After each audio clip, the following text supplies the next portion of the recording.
Showers of blessings, showers of blessings we need. Mercy drops round us are falling, but for the showers we plead. There shall be showers of blessing. Send them upon us, O Lord. Grant us now a refreshing. Come and now honor the word. Showers of blessings we need. Mercy drop round us are falling, but for the showers we plead. But for the showers we plead. ഞാൻ thought പറയവേ. വിഷയം used to kill someone, not to the even think about the negative thing. I wish that the something negative mentioned or the never happen. I wish that thought will never become part for the reality. Thank you. ഇനിയും സൈനിന് പറയാം. Good morning, ma'am, and good morning, my dear friends. I am Jerusha. I hope you are all well. I am fine. Today I am going to sign in to Jisha ma'am's class. Jisha ma'am and all my classmates are joyfully invited to our class today. Let's start today's class with an inspiring thought. Push yourself because no one else is going to do it for you. Thank you, Jisha ma'am, for giving your valuable time to us.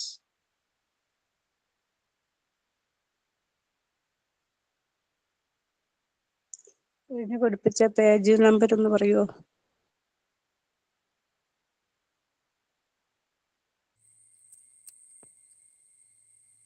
New chapter ആണെന്ന് തോന്നുന്നു.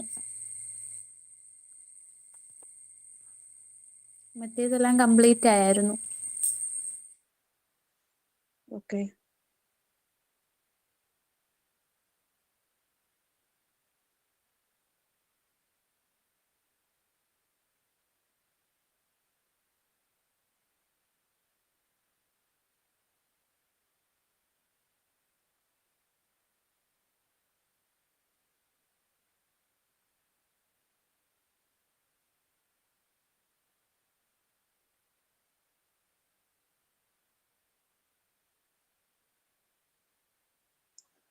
എല്ലാവരും record complete ആക്കിയോ?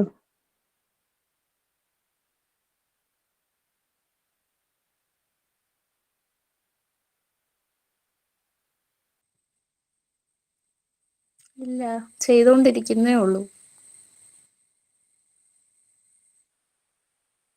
First one എല്ലാരും complete ആയില്ലേ?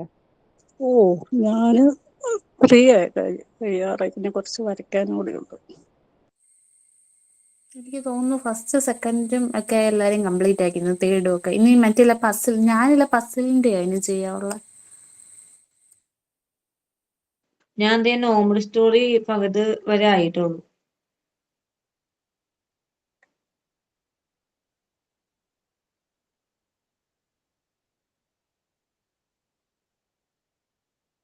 Roshni third record കഴിഞ്ഞോ?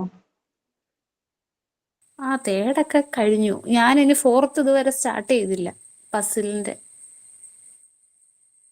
ആണോ? ഞാൻ തുടങ്ങിയിട്ടില്ല. Third പകുതിയായിട്ട് വെച്ചേക്കുവാ. എല്ലാവരും ഒട്ടിക്കുമായിരുന്നു, അല്ല വരയ്ക്കുമായിരുന്നു ഇത്. ഏതിന്റെ റെക്കോർഡ് പറഞ്ഞത് ചേച്ചി? തേർഡ് റെക്കോർഡ് വരയ്ക്കാൻ, അത് വരയ്ക്കുമായിരുന്നു. ഞാൻ ഫസ്റ്റ് മാത്രമേ ഉള്ളൂ ഒട്ടിച്ചത്. ബാക്കി സെക്കൻഡും തേർഡും ഒക്കെ വരയ്ക്കുമായിരുന്നു. അതാ ലേറ്റ് ആവുന്നു, വരച്ചു പോകുന്നോണ്ടേ.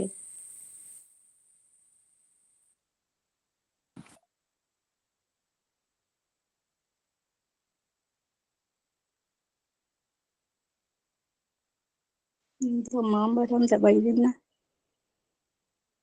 39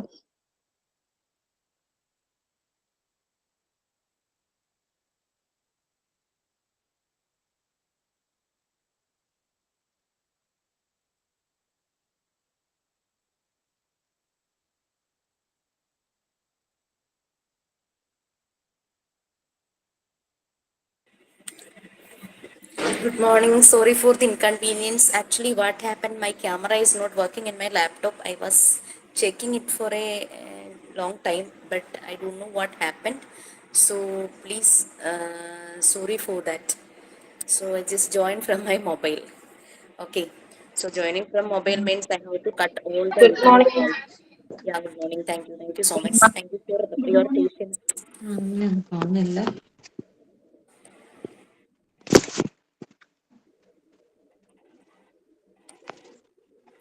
Okay, so we can start. ഞാൻ ലേറ്റ് ആയാലും നിങ്ങൾക്ക് പ്രെയർ ചെയ്ത് സ്റ്റാർട്ട് ചെയ്യാം. Don't wait for me. Okay, Already done, ma'am. Already done. So we have to start from our we have to start our class, right? Yes, ma'am. So where were we? Yes, ma'am. Which portion? Because I need to tell the technical team to share the screen. മാം ഇനി new chapter ആണ്. Which one?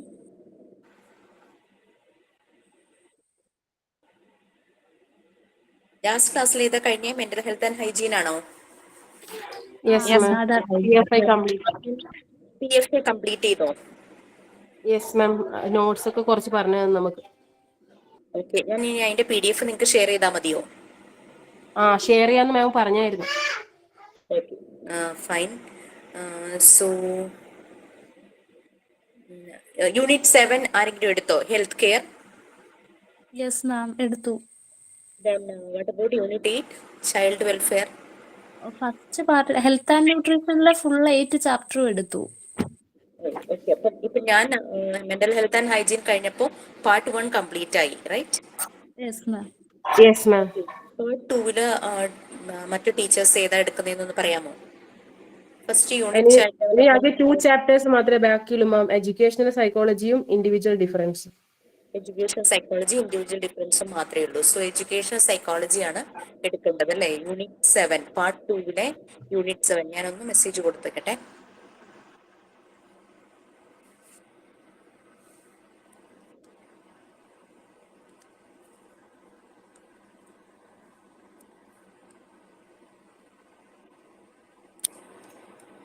So നിങ്ങൾ psychology കഴിഞ്ഞല്ലോ. Psychology എന്ന് പറയുന്നത് എന്തായിരുന്നു?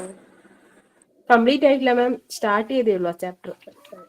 Okay, what do you mean by psychology?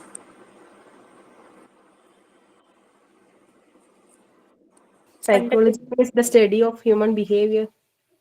Okay. It's a science, right? Yes ma'am. Yes, ma'am. Science. Science of soul. പണ്ടൊക്കെ ഒരു സ്റ്റിഗ്മയായിരുന്നു psychologist ഒക്കെ പറയുമ്പോഴേക്കും എന്തോ പ്രശ്നം ഉണ്ടോ എന്നുള്ളതായിരുന്നു അല്ലേ? ഇപ്പൊ അത് മാറി അല്ലേ? ഇപ്പൊ അതൊക്കെ മാറി വരുന്നുണ്ട്. ആ ഒരു സൈക്കോളജി എന്നുള്ളതൊരു പോസിറ്റീവായിട്ട് തന്നെയായിട്ടാണ് കൺസിഡർ ചെയ്യുന്നത്. അതായത് ഹ്യൂമൻ ബിഹേവിയർ, അതിൻ്റെ ഒരു സ്റ്റഡി, സയൻസ് ഓഫ് സോൾ എന്നാണ് പറയുന്നത്. ഓക്കെ, സോ എന്താണ് ശരിക്കും പറഞ്ഞു കഴിഞ്ഞാൽ ഈ സയൻസ് ഓഫ് സോൾ ഇത് ചെയ്യുന്നത്? ഏതൊക്കെ ഏരിയയിൽ ഇതിനെ അപ്ലൈ ചെയ്യാനായിട്ട് പറ്റും? അപ്പം ഈ സൈക്കോളജി വലിയൊരു ട്രീ ആണെങ്കിൽ അതിൻ്റെ കുറേ ബ്രാഞ്ചസ് ഉണ്ടാകും. ആ ബ്രാഞ്ചിൽ ഒന്നാണ് എഡ്യൂക്കേഷണൽ സൈക്കോളജി എന്ന് പറയുന്നത്. എഡ്യൂക്കേഷണൽ സൈക്കോളജി എന്ന് പറഞ്ഞു കഴിഞ്ഞാൽ സൈക്കോളജിയെ എഡ്യൂക്കേഷണൽ സെറ്റിങ്സിൽ അപ്ലൈ ചെയ്യുന്നത്. Application of psychology in educational settings. പണ്ട് കാലത്ത് സൈക്കോളജിസ്റ്റ് ഒക്കെ കേൾക്കുമ്പോഴേക്കും ആകെ ഒരു അവരെ ഒരു നോട്ട, ഇവന് വല്ല പ്രശ്നമുണ്ടോ, മാനസിക പ്രശ്നങ്ങൾ വല്ലതും ഉണ്ടോ, ആ ഒരു ഫീലായിരുന്നു. പക്ഷെ ഇപ്പോൾ ഏത് ഫീൽഡിലുള്ളവരും അവരുടെ ഒരു ന്യൂ വെഞ്ചർ, ഒരു പുതിയ കാര്യം, പുതിയ സ്റ്റെപ്പ് എടുക്കുമ്പോൾ അവരൊരു കൗൺസിലിംഗ് അല്ലെങ്കിൽ ഒരു സൈക്കോളജിസ്റ്റിനെ അല്ലെങ്കിൽ ഒരു സൈക്കോതെറാപ്പിസ്റ്റിനെ മീറ്റ് ചെയ്യും. ഫോർ എക്സാമ്പിൾ, നമ്മുടെ പ്ലെയേഴ്സ് ക്രിക്കറ്റിലാണെങ്കിലും ഫുട്ബോളിലാണെങ്കിലും ഏതൊരു ഫീൽഡിലാണെങ്കിലും അവരൊരു മാച്ചിന് പോകുമ്പോൾ അവർ ഭയങ്കര സ്ട്രെസ്ഡ് ആയിരിക്കും അല്ലേ? ആ സ്ട്രെസ്ഡ് ആയിരിക്കും. അപ്പോൾ അതിൽ നിന്നും അവർക്ക് റിലീവ് ആകണം, എന്നാലാണ് അവർക്ക് മാച്ച് നല്ല രീതിയിൽ കളിച്ച് നല്ലൊരു ഔട്ട്കം കിട്ടുള്ളൂ അല്ലേ? അപ്പോൾ അതിനു മുമ്പ് ആ റിഫ്രഷ് ചെയ്യാൻ വേണ്ടിയിട്ട്, ആ സ്ട്രെസ്സ് കുറയ്ക്കാൻ വേണ്ടിയിട്ട്, ആ സ്ട്രെസ് ഒന്ന് മാനേജ് ചെയ്യാൻ വേണ്ടിയിട്ട് ഇതുപോലെ കൺസൾട്ട് ചെയ്യാറുണ്ട്. എക്സാമിന് മുമ്പ് കുട്ടികൾ ഇപ്പോൾ 10th ബോർഡ് എക്സാം എഴുതാൻ പോകുമ്പോൾ കുട്ടികളെ പലപ്പോഴും അവർക്കൊന്ന് റിഫ്രഷ് ആകുന്ന രീതിയിലുള്ള ക്ലാസ്സസ് കൊടുക്കുമല്ലേ? അതൊക്കെ സൈക്കോളജിയുടെ ഒരു ആപ്ലിക്കേഷൻസ് ആണ്. ഏതൊരു എക്സാമിന് പോകുന്നതിന് മുമ്പും അങ്ങനെ ഒരു റിഫ്രഷിങ് സെഷൻ ഉണ്ടായിരിക്കും. ഓക്കെ, അപ്പോൾ സൈക്കോളജിയുടെ ആപ്ലിക്കേഷൻ ഇൻ എഡ്യൂക്കേഷണൽ സെറ്റിങ്സിൽ വരുന്നതാണ് എഡ്യൂക്കേഷണൽ സൈക്കോളജി എന്ന് പറയുന്നത്. Okay, fine. ഇനി ഈ ആപ്ലിക്കേഷൻ എങ്ങനെയാണ്? അപ്പം നമുക്ക് എഡ്യൂക്കേഷണൽ സെറ്റിങ്സിൽ സൈക്കോളജിയുടെ ആപ്ലിക്കേഷൻ എന്ന് പറയുമ്പോൾ അതൊരു അപ്ലൈഡ് സയൻസായി. Application of psychology, that means educational psychology എന്ന് പറയുന്നത് ഒരു അപ്ലൈഡ് സയൻസായി. പിന്നെ അതൊരു പോസിറ്റീവ് വേയിലാണ് അപ്ലൈ ചെയ്യുന്നത്, അല്ലെ? അപ്പൊ അതൊരു പോസിറ്റീവ് സയൻസ് ആണ്, പോസിറ്റീവ് അപ്ലൈഡ് സയൻസ് ആണ്. ഇനി എഡ്യൂക്കേഷൻ സെറ്റിങ്സിൽ പലപ്പോഴും പണ്ടത്തെ പോലെയല്ല, ട്രഡീഷണൽ മെത്തേഡിലൊന്നും അല്ല ഇപ്പൊ പല എഡ്യൂക്കേഷൻ സിസ്റ്റം എന്നുള്ളത്. പണ്ട് ഇങ്ങനെ ഒരു സബ്ജക്ട് സ്റ്റഡിയിങ് എന്നുള്ള രീതിയിൽ പോയിരുന്നെങ്കിൽ ഇപ്പോൾ ശരിക്കും പറഞ്ഞു കഴിഞ്ഞാൽ കുറെ കൂടെ എക്സ്പീരിയൻഷ്യൽ ലേണിംഗ് ആണ്. നമ്മൾ ഓരോ എക്സ്പീരിയൻസിൽ നിന്ന്, എക്സസൈസുകളിൽ നിന്നാണ് നമ്മൾ ഓരോന്ന് പഠിക്കുന്നത്. ചില സബ്ജക്റ്റുകൾക്ക് നമുക്ക് പ്രാക്ടിക്കൽ സെഷൻ ഉണ്ടല്ലേ, സ്കൂളിലാണെങ്കിലും കോളേജിലാണെങ്കിലും പ്രാക്ടിക്കൽ സെഷൻ ഉണ്ട്. സയൻസ് പഠിപ്പിക്കുമ്പോൾ ടീച്ചർ കുട്ടികളെ കൊണ്ട് എക്സ്പെരിമെന്റ്സ് ചെയ്യിക്കുന്നു, വീട്ടിൽ പോയി അത് ചെയ്ത് നോക്കാൻ പറയുന്നു, അല്ലെ? അവരെ കൊണ്ട് ചെറിയ ചെറിയ ട്രിപ്പുകൾക്ക് പോകുന്നു, സ്റ്റഡി ട്രിപ്പ് പോലെ, അങ്ങനെയൊക്കെ. അപ്പം എല്ലാം കുട്ടികളെ എക്സ്പീരിയൻസ് ചെയ്ത് പഠിക്കട്ടെ എന്നുള്ള രീതിയിൽ ഒരു എക്സ്പീരിയൻഷ്യൽ ലേണിംഗ് ആണ്. അപ്പൊ തിയറി മാത്രമല്ല, അവിടെ പ്രാക്ടിക്കൽ സൈഡും കൂടെ വരുന്നുണ്ട് കുട്ടികൾക്ക്. എന്തിനും ആക്ടിവിറ്റീസ് ഉണ്ട്. ഈവൻ മലയാളം ആണെങ്കിലും സോഷ്യൽ ആണെങ്കിലും, ഇപ്പൊ സയൻസിന് മാത്രം പ്രാക്ടിക്കൽസ് അല്ല, മലയാളം ആണെങ്കിലും സോഷ്യൽ ആണെങ്കിലും ആ ഒരു രീതിയിൽ ചില ആക്ടിവിറ്റീസ് നടത്തി അങ്ങനെ ക്ലാസ്സസ് എടുക്കാറുണ്ട്. ഓക്കെ ഓക്കെ, നമുക്ക് പേജ് ഷെയർ ആയിട്ടുണ്ട്. ഓക്കെ, അപ്പൊ ഇങ്ങനെ എക്സ്പീരിയൻസ് ചെയ്താണ് കുട്ടികൾ പഠിക്കുന്നത്. അങ്ങനെ പഠിക്കുമ്പം അവർ മറക്കില്ല. അതേസമയം കാണാതെ പഠിക്കുന്നത് ആ ഒരു സമയം കഴിഞ്ഞ പക്ഷെ എക്സാം ഹോളിൽ നിന്ന് ഇറങ്ങിക്കഴിയുമ്പോഴേ അതങ്ങ് മറന്നുപോകും. ആ ഒരു രീതിയാകും അത്. മാക്സിമം നമ്മുടെ കുഞ്ഞു കുട്ടികളിൽ നമ്മൾ അങ്ങനെ അവരെ മക്കപ്പ് ചെയ്യിക്കുക, ബൈഹാർട്ട് ചെയ്യിക്കുക, അങ്ങനെയുള്ള കാര്യങ്ങൾ ചെയ്യാതിരിക്കുക. But when they started learning, exam വരുമ്പോഴേക്കും ചില കാര്യങ്ങൾ അവർക്ക് മനസ്സിലാകുന്നില്ല എന്ന് കണ്ടു കഴിഞ്ഞാൽ, ഫോർ എക്സാമ്പിൾ ഇയർ, ഓരോ കാര്യങ്ങൾ നടന്ന വർഷം, അതൊക്കെ നമുക്ക് അങ്ങനെയുള്ള ചിലത് മാത്രം നമുക്ക് കാണാതെ പഠിക്കാം, അല്ലെ? അല്ലാത്തതെല്ലാം എക്സ്പീരിയൻഷ്യൽ ലേണിംഗ് ആണ്. കാരണം നമ്മളൊരു ഇൻഫർമേഷൻസ് അറിഞ്ഞു കഴിഞ്ഞാൽ അതിനെ അനലൈസ് ചെയ്ത് മനസ്സിലാക്കി നമ്മളത് പഠിച്ച് അത് നമ്മളൊരു നോളജ് ആക്കി വെച്ച് കഴിഞ്ഞാൽ അത് എല്ലാ കാലവും നമ്മുടെ ഉള്ളിൽ തന്നെ ഉണ്ടാകും.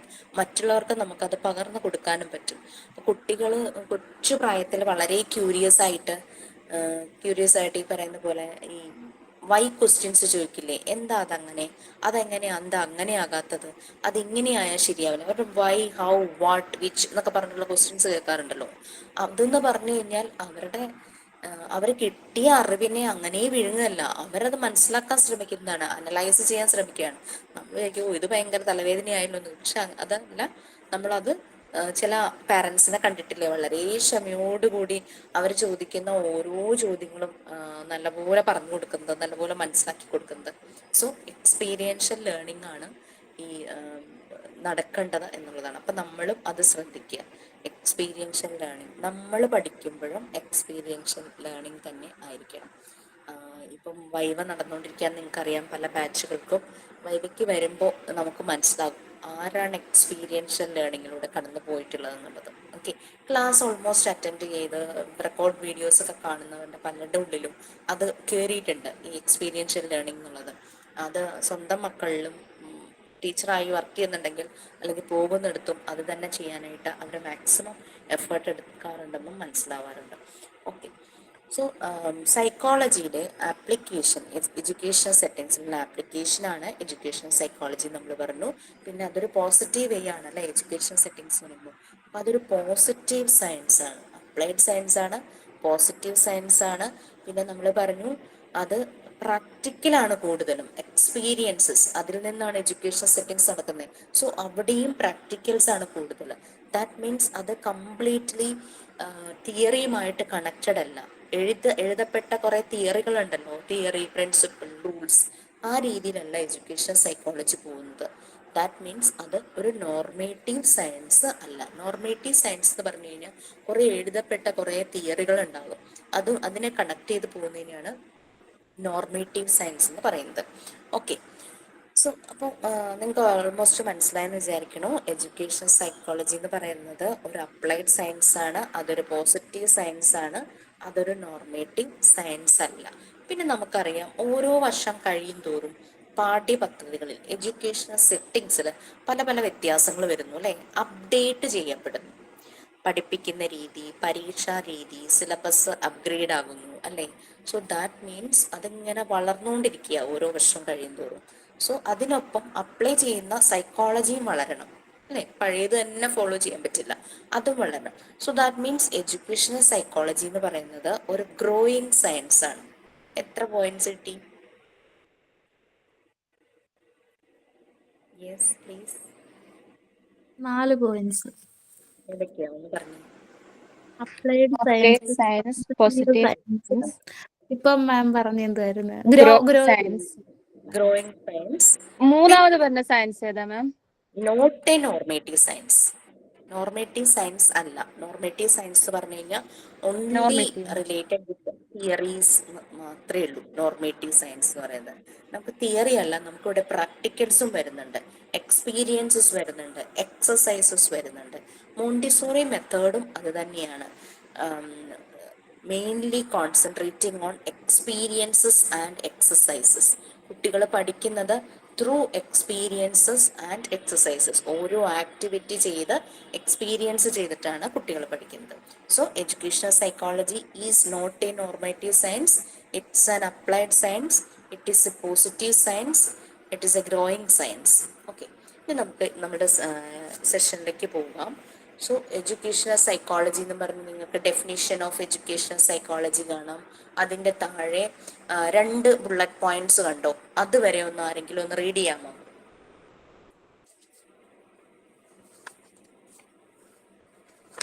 Yes please. ആരാണ്? എവിടെ വരെ വായിക്കണ്ടേ മാം? 2 ബുള്ളറ്റ് പോയിന്റ്സ് വെച്ചിട്ടില്ലേ? എക്സെട്രാ വരെ. പേഴ്സണാലിറ്റി വരെ, ഡെവലപ്മെന്റ് ഓഫ് ഹിസ് പേഴ്സണാലിറ്റി, അവിടെ വരെ. റിലേഷൻഷിപ്പ് എക്സെട്രാ വരെയാണോ? അതോ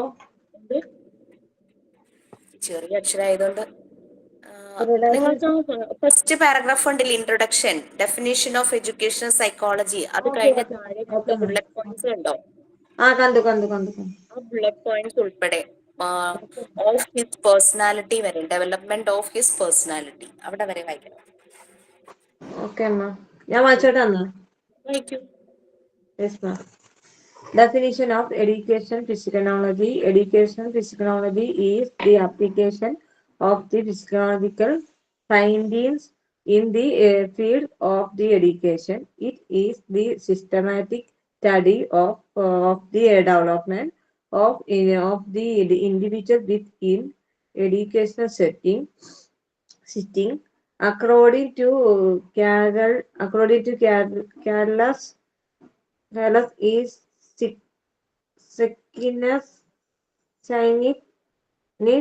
educational physiology deals with the behavior of human being in educational situation. Thus, educational physiology, behavior, and science with science with 2 main reference: human behavior and educational. It aims to produce attractive changes in child for the all-round development of this personality.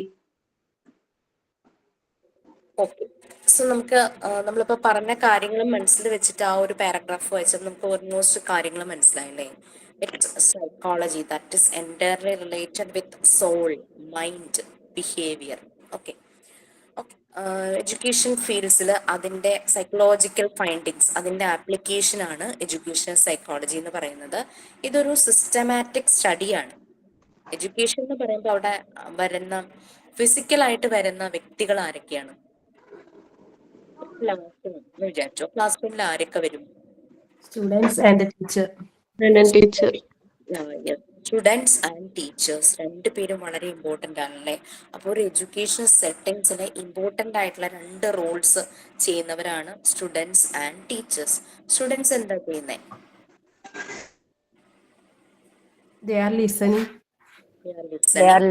Learning അല്ലേ, അവർ learners ആണ് അല്ലെ. Okay, teacher എന്താ ചെയ്യുന്നത്? ആ കുട്ടികളെ പഠിപ്പിക്കുകയും ചെയ്യുന്നു. ആ കുട്ടികളെ പഠിപ്പിക്കുന്നു.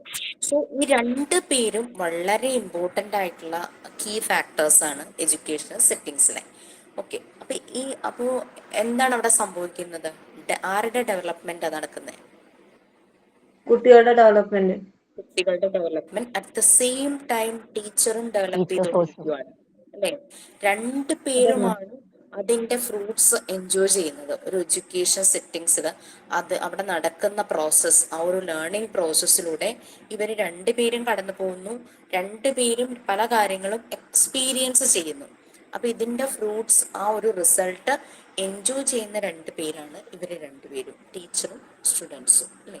ഫെസിലിറ്റേറ്ററും ലേണേഴ്സും. നമുക്ക് അങ്ങനെ ഒരു വാക്ക് യൂസ് ചെയ്യുന്നതായിരിക്കും കുറച്ചുകൂടെ apt, since we are following Montessori method. Okay, അവിടെ മറ്റ് സാധാരണ ടീച്ചർമാരെന്ന് പറഞ്ഞാൽ അവരൊരു ഡോമിനന്റ് ക്യാരക്ടർ ആയിരിക്കും, influence, what ever they are telling അത് മാത്രം കുട്ടികൾ ഇങ്ങനെ കേട്ടുകൊണ്ടിരിക്കുന്നു. കുട്ടികളുടെ ഭാഗത്തു നിന്നുള്ള റെസ്പോൺസ് വളരെ കുറവായിരിക്കും. It depends person to person. ചില ടീച്ചർമാർ ട്രഡീഷണൽ ആണെങ്കിലും അവർ കുട്ടികളെ ഭയങ്കരമായിട്ട് ഇൻവോൾവ് ചെയ്തിട്ട് ക്ലാസ് എടുക്കും. ചിലരെന്ന് പറഞ്ഞു കഴിഞ്ഞാൽ റേഡിയോ പോലെ ക്ലാസ് എടുക്കും.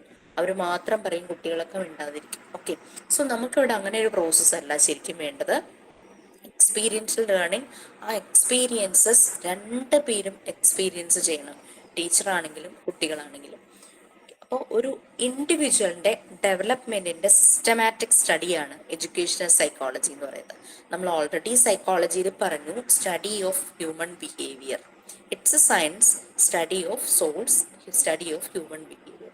അപ്പോൾ ഒരു ഫെസിലിറ്റേറ്റർ വരുമ്പോൾ ഫെസിലിറ്റേറ്ററുടെ മുന്നിലേക്ക് കുട്ടികൾ വരുവാണ്. സേ ഒരു 20, 25, 30, 40 ഇത്രയും സ്റ്റുഡൻസ് വരുവാണ്. മുന്നിൽ വരുന്ന ഈ 30 സ്റ്റുഡൻസ് ആണെങ്കിൽ ഈ 30 സ്റ്റുഡൻസിൻ്റെയും ക്യാരക്ടർ അല്ലെങ്കിൽ ബിഹേവിയർ ഡിഫറെൻ്റ് ആയിരിക്കും അല്ലേ? യുണീക്ക് ആയിരിക്കും. യുണീക്ക് പേഴ്സണാലിറ്റീസ് ആണ് വരുന്നത്. 30 പേരുണ്ടെങ്കിൽ 30 യുണീക്ക് പേഴ്സണാലിറ്റീസ്, ഡിഫറെൻ്റ് ആയിട്ടുള്ള 30 ആളുകളാണ് വരുന്നത്. ശരിക്കും പറഞ്ഞു കഴിഞ്ഞാൽ 30 പുസ്തകങ്ങൾ എന്ന് തന്നെ പറയാം. ഒരു ടീച്ചറെ അല്ലെങ്കിൽ ഒരു ഫെസിലിറ്റേറ്ററെ സംബന്ധിച്ച് മുന്നിൽ വരുന്ന ലേണേഴ്സ് അല്ലെങ്കിൽ സ്റ്റുഡൻസ് പുസ്തകങ്ങളാണ്. അവരിൽ നിന്നും പഠിക്കുവാണ് ഈ ഒരു ടീച്ചർ.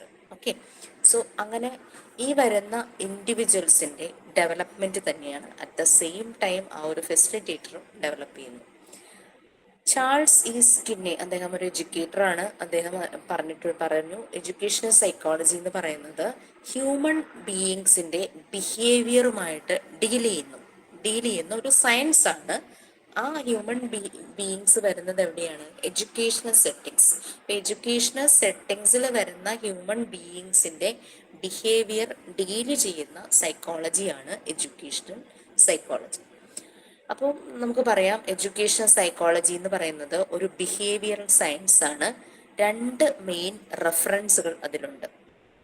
ഹ്യൂമൻ ബീയിങ്ങിന്റെ ബിഹേവിയർ സ്റ്റഡി ചെയ്യുന്ന ഒരു അപ്ലൈഡ് സയൻസ് ആണ് എഡ്യൂക്കേഷൻ സയൻസ്. പോസിറ്റീവ് സയൻസ് ആണ്, ഗ്രോയിങ് സയൻസ് ആണ്, തിയറിയെ ഡിപ്പെൻഡ് ചെയ്ത് മാത്രമല്ല. So it is not a normative science. So രണ്ട് റെഫറൻസുകളാണ് ശരിക്കും ഒരു എഡ്യൂക്കേഷണൽ സൈക്കോളജിക്ക് ഉള്ളത്. അതൊരു ബിഹേവിയറൽ സയൻസ് ആണ്, എന്ന് വെച്ചാൽ ബിഹേവിയർ ആണ് സ്റ്റഡി ചെയ്യുന്നത്. അതിനകത്ത് വരുന്ന രണ്ട് റെഫറൻസ് ആണ് നെക്സ്റ്റ് പോയിന്റിൽ പറഞ്ഞിട്ടുണ്ട്, ഹ്യൂമൻ ബിഹേവിയർ ആൻഡ് എഡ്യൂക്കേഷൻ. അവിടെ ഹ്യൂമൻ ബിഹേവിയറും എഡ്യൂക്കേഷനുമാണ് എഡ്യൂക്കേഷണൽ സൈക്കോളജിയിൽ വരുന്ന രണ്ട് റെഫറൻസുകൾ. അപ്പോൾ എഡ്യൂക്കേഷണൽ സൈക്കോളജി കുട്ടികളിൽ വളരെയധികം അട്രാക്റ്റീവ് ആയിട്ടുള്ള ചേഞ്ചസ് പ്രൊഡ്യൂസ് ചെയ്യും. അവരുടെ ഓൾ റൗണ്ട് ഡെവലപ്മെന്റ്, അവരുടെ പേഴ്സണാലിറ്റി ഡെവലപ്പ് ചെയ്യുന്നതിൽ എഡ്യൂക്കേഷണൽ സൈക്കോളജിക്ക് വളരെയധികം ഇമ്പോർട്ടൻസ് ഉണ്ട്, നല്ല ഇമ്പോർട്ടൻറ്റ് റോൾ തന്നെയുണ്ട്. ആ രീതിയിൽ എഡ്യൂക്കേഷണൽ സെറ്റിങ്സിൽ എഡ്യൂക്കേഷണൽ സൈക്കോളജി ഡിസൈൻ ചെയ്യണം. ഇപ്പം നിങ്ങളിൽ പലരും സ്കൂളുകളിൽ വർക്ക് ചെയ്യുന്ന ടീച്ചർമാരുണ്ടാകാം, ഈ അക്കാദമിക് ഇയറിൽ പുതുതായി ജോലി കിട്ടിയവരുണ്ടാകാം. അപ്പോൾ ഒരു അക്കാദമിക് ഇയർ തുടങ്ങുന്നതിന് മുമ്പ് ആ സമ്മർ വെക്കേഷൻ തീരാറാകുമ്പോൾ ടീച്ചർമാർക്കും ക്ലാസ്സുകൾ, ഓറിയന്റേഷൻ ക്ലാസ്സുകൾ കൊടുക്കും, ട്രെയിനിങ് പോലെ.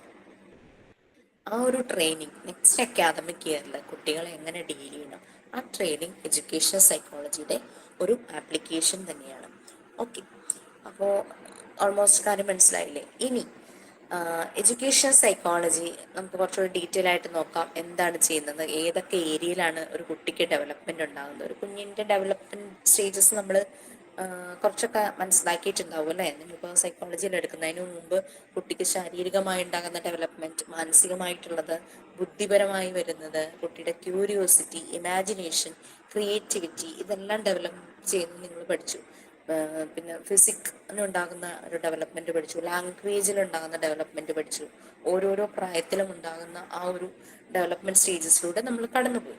ഓക്കെ, ഇനി എഡ്യൂക്കേഷൻ സൈക്കോളജിയിൽ ഒരു കുട്ടിയുടെ ഡെവലപ്മെന്റ് എങ്ങനെയാണ്? അപ്പോൾ ഒരു വീട്ടിൽ ആയിരുന്ന സമയത്ത് ഉണ്ടായ ഡെവലപ്മെന്റ് നമ്മൾ കണ്ടു. സ്കൂളിലേക്ക് വരുമ്പോൾ എന്തെല്ലാം വരാം. അപ്പൊ എഡ്യൂക്കേഷൻ സൈക്കോളജി എങ്ങനെയാണ് കുട്ടിയുടെ ഡെവലപ്മെന്റിന്, ഏതൊക്കെ ഏരിയയിലാണ്, ഏതൊക്കെ ഫേസസിലാണ് എഡ്യൂക്കേഷൻ സൈക്കോളജിയുടെ സപ്പോർട്ട് കിട്ടുന്നത് എന്നുള്ളതാണ് നെക്സ്റ്റ് വരുന്നത്. സോ നെക്സ്റ്റ് 2 പാരഗ്രാഫ്സ് ആരെങ്കിലും വായിക്കാമോ? ഞാൻ വായിക്കാമോ? പ്ലീസ്. മൊബൈൽ ആയതുകൊണ്ട് ചെറിയ സ്ക്രീനാണ്, അപ്പൊ ആരാ പറഞ്ഞെന്നൊന്നും എനിക്ക് പെട്ടെന്ന് കിട്ടിയില്ല. ഞാൻ വായിക്കാം. Thus, educational psychology is primarily concerned with understanding the process of teaching and learning that plays within formal surroundings and developing ways of improving those methods. It covers important topics like learning theory, teaching methods, motivations, cognitive, emotional, and moral development, parent-child relationship, etc. Educational psychology helps the teacher to understand the students and improves their ability. The field of educational psychology involves the study of memory, theoretical process, and individual difference via cognitive psychology in conceptualizing new strategies for learning process in humans. Educators change the teaching methods and environments so that the maximum number of students is served in the general education environment.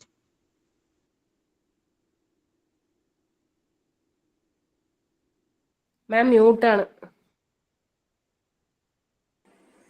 Thank you. Okay, education psychology നമ്മളിപ്പോൾ നിങ്ങൾക്ക് almost കാര്യം മനസ്സിലായി അല്ലേ? Education സെറ്റിങ്സിലുള്ളതാണ്. അപ്പം ശരിക്കും നമ്മളൊരു course ചെയ്യുമ്പോൾ നമ്മൾ സൈക്കോളജിയും പഠിക്കണം.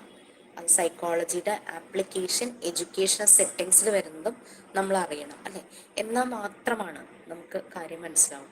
കുട്ടികൾ മുന്നിൽ വരുന്ന ആ സോൾസ്, ആ കുഞ്ഞുങ്ങളെ മനസ്സിലാക്കണമെങ്കിൽ നമ്മൾ അതിലൂടെ കടന്നു പോകണം. ഈവൻ നമ്മളുടെ അപ്രോച്ചിനും ചേഞ്ചസ് ഉണ്ടാകും. നമ്മൾ ഈ എഡ്യൂക്കേഷൻ സൈക്കോളജി അല്ലെങ്കിൽ സൈക്കോളജി പഠിക്കുമ്പോൾ നമ്മുടെ അപ്രോച്ചും ഒരു കുട്ടിയോട്, അവരുടെ പാരൻസിനോട്, വിത്ത് ദ ടീംസ്, അതർ കൊളീഗ്സിനോട് ഒക്കെ ഉള്ള നമ്മളുടെ അപ്രോച്ച് മാറും. ഒരു ഭയങ്കരമായിട്ട് ഷൗട്ട് ചെയ്യുന്നൊരു ടീച്ചറൊക്കെ ആകുമ്പോൾ കുഞ്ഞു കുട്ടികൾ ഭയങ്കര അവർ പേടിക്കും അല്ലേ? അവർക്ക് ഭയങ്കര ഒരു പേടി തന്നെയാണ്. ഓക്കെ, എല്ലാ ടീച്ചർമാരിലും പലപ്പോഴും ഇതിൻ്റെ റിഫ്ലക്ഷൻസ് എത്താറില്ല. ഞാൻ എൻ്റെ കുട്ടികൾ പഠിക്കുന്ന സ്കൂളിലെ പല ടീച്ചേഴ്സിനെയും ഞാൻ കണ്ടിട്ടുണ്ട്. അവരെ മാത്രം മാറ്റി നിർത്തിയിട്ട് ഞാൻ അവരോട് കാര്യം പറയാറുണ്ട്. കാരണം കുട്ടികളെ ഭയങ്കരമായ കേഴ്സ് ചെയ്യുന്നൊരു ടീച്ചർ ഉണ്ടായിരുന്നു എൻ്റെ കുട്ടികൾ പഠിക്കുന്ന ക്ലാസ്സിൽ. ഹൈസ്കൂളിലാണ് അവർ പഠിപ്പിക്കുന്നത്. ബട്ട് ഭയങ്കര എന്താ പറയുക, ഭയങ്കര ഒരു അരഗൻ നേച്ചറായിരുന്നു ആ ടീച്ചർ. നല്ല പോലെ പഠിപ്പിക്കും. അവരൊരു പ്ലസ് പോയിന്റ് എന്ന് പറഞ്ഞു കഴിഞ്ഞാൽ അവർ നന്നായിട്ട് പഠിപ്പിക്കും. ചില സമയത്ത് നല്ല സ്നേഹമായിരിക്കും. പക്ഷെ ഹോൾ ക്ലാസ്സിനെ, മനസ്സിൽ പോലും അല്ല പറയുന്നത്, ഹോൾ ക്ലാസ്സിനെ നിങ്ങളൊന്നും നന്നാകില്ല എന്നുള്ള രീതിയിൽ തന്നെ കേഴ്സ് ചെയ്യാറുണ്ട്. ഒരു ദിവസം ഞാൻ വിളിച്ചിട്ട് ഞാൻ അവരോട് പറഞ്ഞു, മാം നിങ്ങൾ അവരെ ബ്ലസ് ചെയ്തില്ലെങ്കിലും കുഴപ്പമില്ല, നിങ്ങളിങ്ങനെ കേഴ്സ് ചെയ്യാതിരിക്കും എന്ന് പറഞ്ഞു. ഇപ്പൊ 10th ആയിക്കഴിയുമ്പോൾ കുട്ടികളെ അങ്ങനെ കേഴ്സ് ചെയ്യുമ്പോഴേ ആ കുട്ടികൾക്ക് എന്തായിരിക്കും ഒരു ഫീല്? അപ്പോൾ അവര് കുട്ടികൾ പറയണത് ഞങ്ങൾ കേട്ട് കേട്ട് കേട്ട് ഞങ്ങൾക്ക് അതൊരു ശീലമായി എന്നുള്ള രീതിയിലാണ് പറയുന്നത്. അപ്പൊ കുട്ടികൾ അങ്ങനെ ചിന്തിക്കുമ്പോൾ ഒന്ന് ആലോചിച്ചു അവരെത്രത്തോളം കേട്ടിട്ടുണ്ടെന്നുള്ളത്. ഞാൻ അവരെ വിളിച്ചിട്ട് പറഞ്ഞു, അവരിപ്പോൾ അവിടെ നിന്ന് റിസൈൻ ചെയ്തപ്പോൾ ജോലിയൊന്നും ചെയ്യുന്നില്ല കേട്ടോ. മേ ബി യെസ്, അവർക്ക് പേഴ്സണൽ ഇഷ്യൂസ് ഉണ്ടാകാം. പക്ഷെ അത് കൊണ്ടുവന്ന് നേരെ ക്ലാസ്സിൽ വന്ന് കുട്ടികളുടെ നേരെയല്ലല്ലോ ചെയ്യേണ്ടത്. ഞാൻ അവരെ വിളിച്ചിട്ട് പറഞ്ഞു, ദയവ് ചെയ്ത് നിങ്ങൾ കുട്ടികളെ കേഴ്സ് ചെയ്യരുതെന്ന് പറഞ്ഞു. നിങ്ങളവരെ ശിക്ഷിച്ചോളൂ, ശാസിച്ചോളൂ, പക്ഷെ ഇങ്ങനെ നിങ്ങൾ അനുഗ്രഹിച്ചില്ലെങ്കിലും വേണ്ടില്ല അവരെ ഇങ്ങനെ കേഴ്സ് ചെയ്യരുതെന്ന് പറഞ്ഞു. ഒരു അക്ഷരം മിണ്ടിയില്ല, അവരുടെ കണ്ണൊക്കെ നിറഞ്ഞു വന്നു കേട്ടോ. പിന്നെ എൻ്റെ ഒരു സമാധാനം ഞാൻ ആരുടെ മുന്നിൽ വെച്ചല്ലോ പറഞ്ഞത്. ഓക്കെ. സോ അപ്പൊ ഏതാണ് അപ്പം ഈ ഒരു ടീച്ചർ എന്നുള്ളത് എത്രത്തോളം ഡിവൈൻ ആയിട്ടുള്ള ഒരു ജോലിയാണെന്നുള്ളത് ആലോചിക്കൂ. അല്ലെങ്കിൽ തന്നെ നിങ്ങളൊന്ന് ആലോചിച്ച് നോക്കുക, പ്രീ സ്കൂളിലെ ടീച്ചർമാരെ ഒരിക്കലും മറക്കില്ല. കാരണം അത്രയും സ്നേഹം അവർക്ക്, അത്രയും ഒരു കെയറാ. എത്ര വലിയ ക്ലാസ്സിൽ പോയിട്ട് ഞാനിപ്പോൾ എനിക്ക് 47 ഇയേഴ്സായി, എന്നെ നഴ്സറി പഠിപ്പിച്ച ടീച്ചർ എനിക്ക് എപ്പോഴും മനസ്സിലുണ്ട്. ദിവസവും ഞാൻ ഓർക്കാറുണ്ട് ടീച്ചറെ. ടീച്ചർ ഇപ്പോഴും ഉണ്ട്. ഭയങ്കര സ്നേഹം. കല്യാണത്തിനൊക്കെ വന്നിട്ടുണ്ടായിരുന്നു, ബ്ലെസ് ചെയ്തു. അങ്ങനെ ഭയങ്കര ഒരു സ്നേഹം. നമ്മുടെ കുട്ടികളെയും ഒക്കെ അവർക്ക് എപ്പോഴും അന്വേഷിക്കും, അമ്മയെ കാണുമ്പോൾ അന്വേഷിക്കുകയൊക്കെ ചെയ്യും, എന്നെയും ചേച്ചിയെ പറ്റിയിട്ടൊക്കെ. അപ്പൊ അങ്ങനെ ആ ഒരു പ്രീ സ്കൂൾ ടീച്ചറിന്റെ ഒരു റോള് നമ്മുടെ ലൈഫിൽ വെച്ചാൽ നമ്മുടെ ഡെവലപ്മെന്റിന്റെ ബിഗിനിങ്ങിലുള്ളതാണല്ലോ അവര്. അപ്പൊ അത് വളരെ ഇമ്പോർട്ടൻ്റ് തന്നെയാണ്. നമ്മുടെ കുഞ്ഞുങ്ങളുടെയും ടീച്ചർമാരെ നമ്മൾ റെസ്പെക്ട് ചെയ്യുള്ളൂ. ഞാൻ ഒരു അസൈൻമെന്റ് നിങ്ങളെ കൊണ്ട് എഴുതിക്കാറുണ്ട്, നിങ്ങൾക്ക് അത് ആവണേ ഉള്ളൂ. പാർട്ട് 4 ആവാറാവുമ്പോഴേ എഴുതിക്കുന്നേ. അതിൽ നമ്മൾ പ്രീ സ്കൂൾ ടീച്ചറെ പറ്റി എഴുതാനായിട്ടുണ്ട്. അതായത് ഒരു മിനിമം 3 പേരെ നമുക്ക് പേഴ്സണലി അറിയാവുന്ന 3 പ്രീ സ്കൂൾ ടീച്ചർ. അപ്പൊ ചിലർക്ക് പ്രീ സ്കൂൾ ടീച്ചർ അതിനെ പറ്റി തന്നെ എഴുതണമെന്ന് ചോദിക്കുമ്പോൾ ഞാൻ പറയും, നിങ്ങൾക്ക് വളരെ ഫേവറേറ്റ് ആയിട്ടുള്ള ടീച്ചറെ പറ്റി എഴുതിക്കോളാൻ പറയും. പക്ഷെ കൂടുതൽ പേരും മക്കളെ പഠിപ്പിച്ച പ്രീ സ്കൂൾ ടീച്ചർ, അവരെ പഠിപ്പിച്ച പ്രീ സ്കൂൾ ടീച്ചറെയൊക്കെ പറ്റിയിട്ടാട്ടോ എഴുതിയിട്ടുള്ളത്. അവരെ പറ്റി പ്രസന്റ് ചെയ്യുമ്പോൾ തന്നെ ഇങ്ങനെ ആ ഒരു സന്തോഷം കണ്ണിൽ ഇങ്ങനെ നിറയും. ഈ വൈവ സമയത്ത് ചോദിക്കുമ്പോൾ ഒന്ന് പറയാമോ എന്ന് ചോദിക്കുമ്പോൾ പ്രസന്റ് ചെയ്യും കേട്ടോ. അപ്പം കണ്ണിൽ ആ ഒരു സന്തോഷം അവരെ മുന്നിൽ കാണുന്ന പോലെ. അതാണ് ടീച്ചർമാരെന്ന് പറഞ്ഞാൽ നമ്മളെ ഇൻഫ്ലുവൻസ് ചെയ്യുന്നത് പോലെ വേറെ ആരും നമ്മളെ ഇൻഫ്ലുവൻസ് ചെയ്യില്ല. അതൊരു പോസിറ്റീവ് ഇൻഫ്ലുവൻസ് ആകാനായിട്ട് നമ്മൾ എല്ലാവരും ശ്രദ്ധിക്കുക. അതുപോലെ തന്നെയാണ് നമ്മളെ ഭയങ്കര ബുദ്ധിമുട്ടിച്ചിട്ടുള്ള ടീച്ചർമാർ നമ്മുടെ മനസ്സിലുണ്ടാവുമല്ലേ. എന്നെയൊക്കെ പ്രാക്ടിക്കൽസിന് കഷ്ടപ്പെടുത്തിയ സാറൊക്കെ ഉണ്ടായിരുന്നു ഞാൻ എഞ്ചിനീയറിങ്ങിന് പഠിക്കുമ്പോൾ. ഇപ്പോഴും എനിക്കത് ഓർമ്മയുണ്ട്. ഓക്കെ. സോ എഡ്യൂക്കേഷണൽ സൈക്കോളജി ഈ ഒരു ടീച്ചർ നമ്മൾ ചെയ്യുന്നത് എന്താ, ടീച്ചിങ്, ലേണിങ് എല്ലാം നടക്കുവാണ് ആ ഒരു പ്രോസസ്സിൽ. കുട്ടികൾ അത് ലേൺ ചെയ്യുന്നു, നമ്മൾ പറഞ്ഞു കൊടുക്കുന്നത്. അതിൻ്റെ അതിൻ്റെ എല്ലാ കാര്യങ്ങളും അണ്ടർസ്റ്റാൻഡ് ചെയ്യുന്ന ഒരു പ്രോസസ്സാണ് ഫോർമൽ സറൗണ്ടിങ്സിൽ. ഓക്കെ. രാഖിക്ക് കൺഫ്യൂഷനാന്ന് തോന്നിയതാണ്. രാഖി ആ 2 ബുള്ളറ്റ് പോയിന്റ്സ് കഴിഞ്ഞിട്ട് താഴെയുള്ള 2 പാരഗ്രാഫ്സ് ആണേ. ആ പേജിലെ ലാസ്റ്റ് പാരഗ്രാഫിന് മുമ്പുള്ള 2 പാരഗ്രാഫ്സ് നമ്മുടെ ടെക്നിക്കൽ സപ്പോർട്ടാണ്. ഓക്കെ. So okay. അപ്പം ശരിക്കും ഡെവലപ്മെന്റ് ആണ് നടക്കുന്നത്. പല മെത്തേഡ്സ് നമുക്ക് ഓപ്റ്റ് ചെയ്യാം ഡെവലപ്പ് ചെയ്യാനായിട്ട്. അത് ഓരോ ടീച്ചേഴ്സിന്റെ രീതിയാണ് കേട്ടോ. വൈവിക്ക് വന്ന ഒരു കുട്ടിയോട് ഞാനിങ്ങനെ അത് വർക്ക് ചെയ്യുമ്പോൾ ഒരു മോണ്ടിസോറി സ്കൂളിൽ, അപ്പം എന്തൊക്കെ ആക്ടിവിറ്റീസാണ് കൊടുക്കുന്നതെന്ന് പറഞ്ഞപ്പോൾ അത് പറഞ്ഞു, പല പല ആക്ടിവിറ്റീസ് കൊടുക്കും. ആക്ഷൻ സോങ്, റൈംസ്, പിന്നെ അതുപോലെ തന്നെ സ്റ്റോറീസ്, അങ്ങനെ പലതും കൊടുക്കും.